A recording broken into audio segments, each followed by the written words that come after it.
Hind public news देश और दुनिया की सही सटीक और अहम खबरों के लिए देखते रहिए हिंद पब्लिक न्यूज। हम दिखाते हैं हमेशा सच।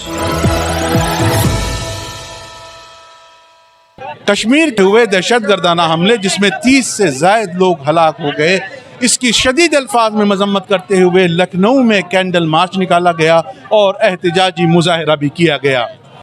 मुर्दाबाद मुर्दाबाद, आतंकवादियों को फांसी दो, फांसी दो, फांसी दो, आतंकवाद मुर्दाबाद मुर्दाबाद मुर्दाबाद, पहलगाम शहीदों को अमर रहे। कश्मीर के पहलगाम इलाके में कमोबेश 30 पर्यटकों को आतंकवादी हमले में मौत के घाट उतार देने की कड़ी शब्दों में निंदा करते हुए लखनऊ में सिविल सोसाइटी के अफराद ने विरोध प्रदर्शन करते हुए कैंडल मार्च निकालकर अपने विरोध को दर्ज करवाया। इस अवसर पर प्रदर्शनकारियों ने इस आतंकवादी हमले को हिंदुस्तान की गंगा जमनी तहजीब पर हमला बताते हुए इसे हिंदुस्तान की कौमी यकजहती को पारा पारा करने की घिनौनी साजिश करार दिया।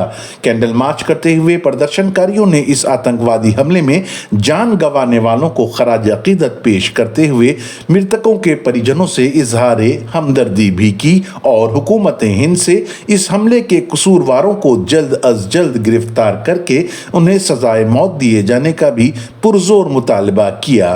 आतंकवादियों की कोशिश होती है कि देश भीतर से टूटे और बहुत से लोग उसमें मदद करने पहुंच जाते हैं। वो पड़ोसियों से लड़ने लगते हैं जबकि दुश्मन कहीं और बैठा है उससे लड़ने की बजाय। निश्चित रूप से सुरक्षा की चूक है, भारी चूक है, लेकिन उस पर सवाल भी उठाए जाएंगे। लेकिन ये दुख और गुस्से का मौसम है, लोग जनता परेशान है, अभी घायलों का इलाज चल रहा है। इसलिए अभी केवल एक सॉलिडेरिटी मार्च रखा गया है कि सब लोग साथ चलें, देश एकजुट रहे, अपील करें, इस पे राजनीतिक रोटियां ना सेकें। जो पहलगाम में ये हमला हुआ है बहुत ही अफसोसनाक है और हम लोग इसकी मजम्मत करते हैं। इस तरह का बिल्कुल नहीं होना चाहिए, क्योंकि हिंदुस्तान जो है वो सबका है, चाहे वो हिंदू हो, मुसलमान हो, सिख हो, ईसाई हो, हर मज़हब और मिल्लत के लोग जो है यहाँ पर रहते हैं और जो एक भाईचारा होना चाहिए है वो हो। और आज हम लोग जो हैं यहाँ के ऊपर लखनऊ में जो पुराना इलाका है हुसैनाबाद का, यहाँ पर घंटा घर से और रूमी गेट तक हम लोग एक पीसफुल कैंडल मार्च जो है निकाल रहे हैं एक सॉलिडारिटी के तौर के ऊपर।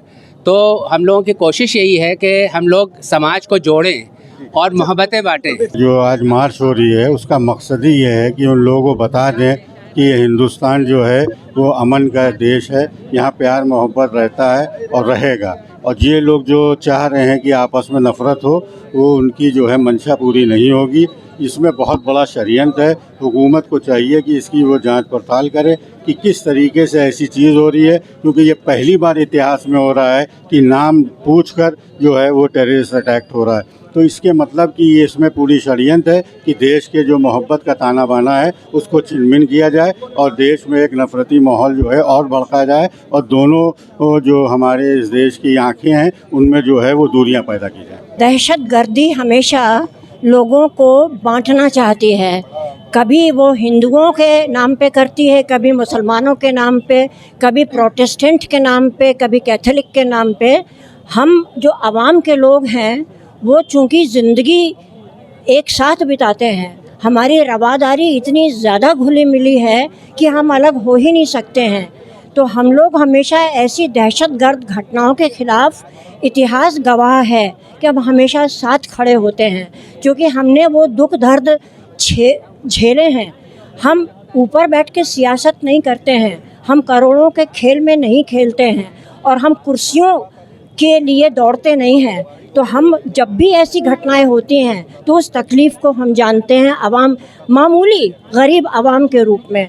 उस आवाम को आज आप देख रहे हैं यहाँ पे कि कोई भी ज़ात या धर्म के बंटवारा नहीं है। आप यहाँ देखिए कौन लोग आए हैं, ख़वातीन हैं, मर्द हैं, मुसलमान हैं, हिंदू हैं, आपको पंडित मिल जाएंगे, दलित मिल जाएंगे, शिया मिल जाएंगे, सुन्नी मिल जाएंगे, क्रिश्चियंस मिल जाएंगे, बच्चे मिल जाएंगे, बूढ़े मिल जाएंगे।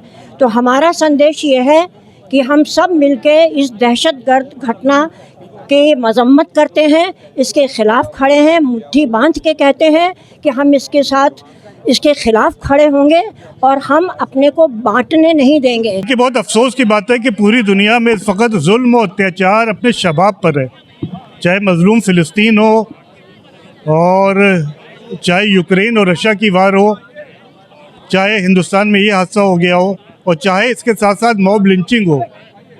तो जब मज़हब जो है वो अक्ल से हट जाता है और जहालत मज़हब के ऊपर आ जाती है तो फिर इसी किस्म के तासुबात और इसी किस्म की नफ़रत पैदा होती है। और कल जो वाक़या हुआ है वो बहुत ही अफसोसनाक है। वहीं इस आतंकवादी हमले के बाद हिंदुस्तान की तमाम रियासतों को हाई अलर्ट कर दिया गया है और पुलिस इंतजामिया हवाई अड्डे, रेलवे स्टेशन और बस अड्डों पर कड़ी निगरानी और तलाशी मुहिम को जारी रखे हुए है। Sarwar Hussain, Hind public news, Lucknow.